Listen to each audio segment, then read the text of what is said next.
Hey guys, welcome back to our channel How to Guide. Today in this video I'm going to show you guys how you can sign out from the Ring app.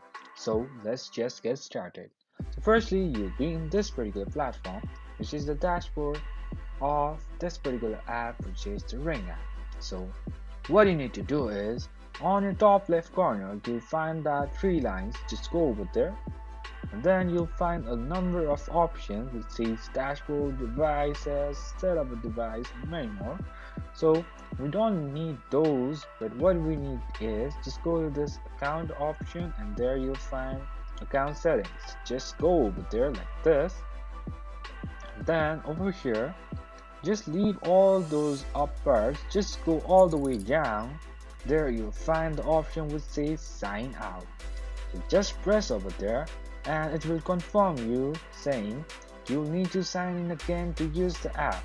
So if you want to sign out, just sign out like this. Just press on it and then it will load, and that's pretty much guys. That's how you sign out of the account in Ring app. So thank you for watching our video guys. I hope this video is helpful for you guys.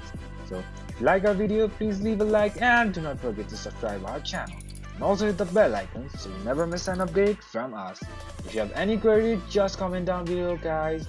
I'll see you guys again in our next video. Till then, stay safe guys. Thank you for watching.